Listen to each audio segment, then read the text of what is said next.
Epstein, ABD merkezli ve küresel ölçekli yapıda örgütlenmiş cinsel sömürü ve insan ticareti ağı aslında. Milyarder Jeffrey Epstein'in yargılandığı dava sürecinde de ortaya çıkan belgelerle yeniden gündeme geliyor dosya.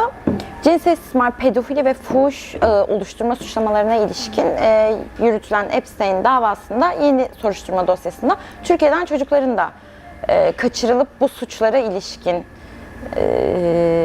iddialar kamuoyuna yansıyor tekrardan. Biz de buna istinaden gereğini yapıyoruz zaten. Patriarkal ve sınıfsal ayrıcalıkların bir sonucu mudur? Aslında sınıfsal olarak çok üst mertebede yer alan iş insanlarının, siyasilerin, politikacıların, bürokratların ve birçok benzer seçkinin de yer aldığı toplum, sanat, bilim, medya, bu yapılanmalar içerisinden birçok kişinin de yer aldığı bir örgüt diyebiliriz aslında buna. Suç ağı diyebiliriz. Bu ayrıcalıkların bir sonucu mu olarak ele alırsak sonucu olduğunu söyleyebiliriz. Çünkü dediğim gibi toplumun genellikle üst kesimlerinden olan insanlardan oluştuğu için evet. Epstein davası tekil suç figürlerinin ya da olağan dışı sapkının ifşası olarak ele aldığımızda gerçeği perdeliyor.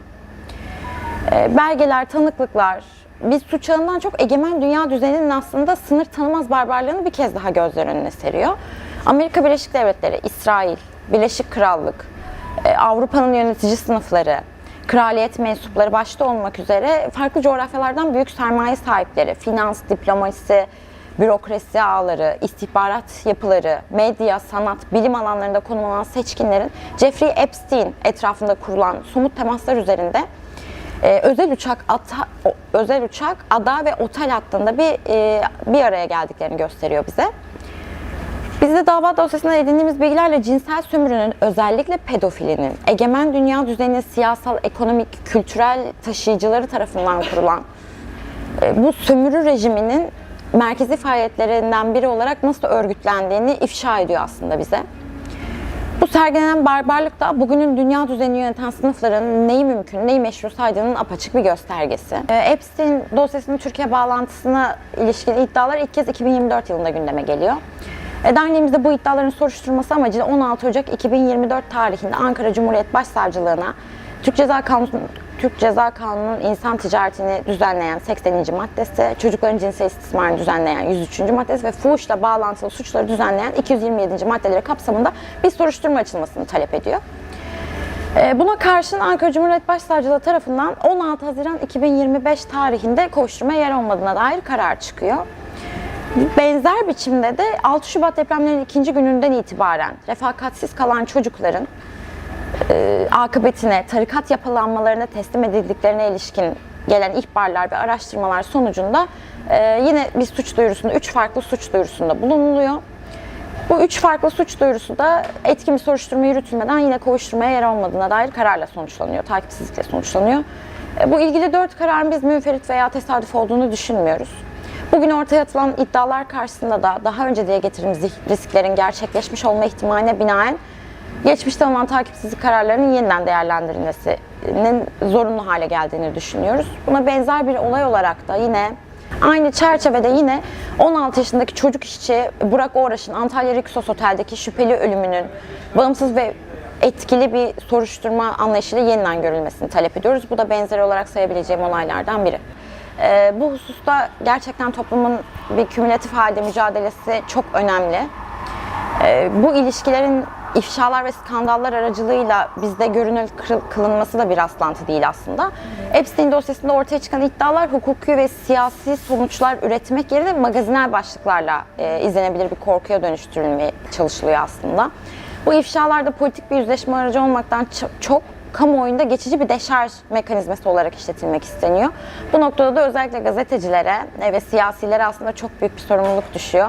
Bu ifşaları tüketilebilir skandallarla hapsetmeden daha çok gerçek sonuçlar doğuracak ve bu çerçevede ele alınması aslında çok önemli. Karşılaşılan engeller aslında soruşturma aşamasında birazcık sürüncemede kalması, daha önceki sorulara cevaplarımda da bahsettiğim gibi alınan takipsizlik kararları, etkin soruşturma yürütülmeden takipsizlik kararı verilmesi. Bunlar aslında bir tık engel oluyor mağdurlara. İnsanlar bir yerden sonra bir ümitsizliğe de kapılabiliyor. Haliyle bir toplum baskısı da var. Bu gibi engellerle karşılaşabiliyorlar mağdurlar. Bu dosyanın unutulabilecek kadar küçük boyutta bir dosya olduğunu düşünmüyorum. Nihayetinde çocukları, kadınları kapsayan ve uluslararası anlamda çok ciddi suçlara, insan ticareti, fuhuş, pedofili, bu gibi suçları kapsayan çok ciddi bir yapılanma aslında. Gördüğünüz gibi tekrar 2024'te gündeme gelmişti, tekrardan yine gündeme geldi. Bu şekilde bunun unutulmaması gerektiğini ve temelin unutulmaması yönünde. Şimdi yasal adımlardan bahsedersek, yine bahsettiğim takipsizlik kararları insanları ümitsizliğe sürüklemekte maalesef. O yüzden birazcık daha etkin yürütülen soruşturmalar aslında bu hususta yasal olarak çok güzel bir kalkındırma yaşatacaktır bu konu özelinde. Toplumsal anlamda da bunların bir skandal malzemesi olmaktan çıkartılıp daha çok farkındalık yaratmak ve tepki göstermek, ayağa kalkmak gibi reaksiyonlara sebep olduğunda çok daha iyi olacaktır. Şöyle, önce Çocuklar ve Kadınlar Derneği olarak kamuoyuna yansıyan yeni iddialar karşısında 6 Şubat depremleri sonrasında refakatsiz kalan çocukların akıbetine ilişkin yaptığımız başvurular hakkında verilen takipsizlik kararlarının yeniden değerlendirilmesini gerekli görüyoruz. Epstein dosyasının Türkiye bağlantılarına ilişkin yaptığımız başvuru hakkında verilen takipsizlik kararına karşı da dosya kapsamında kamuoyuna yansıyan yeni belgeler ışığında yeniden suç duyurusunda bulunduğumuzu kamuoyuna buradan ilan ediyoruz. Aynı çerçevede 16 yaşındaki çocuk işçi Burak Oğraş'ın Antalya Riksos Otel'deki şüpheli ölümünün bağımsız ve etkili bir soruşturma anlayışıyla yeniden görülmesini talep ediyoruz. Uluslararası çocuk istismarı ve insan ticareti ağlarına ilişkin bilgi ve belgelerin Adalet Bakanlığı başta olmak üzere tüm ilgili kamu kurumları tarafından şeffaf biçimde kamuoyuyla paylaşmaya davet ediyoruz.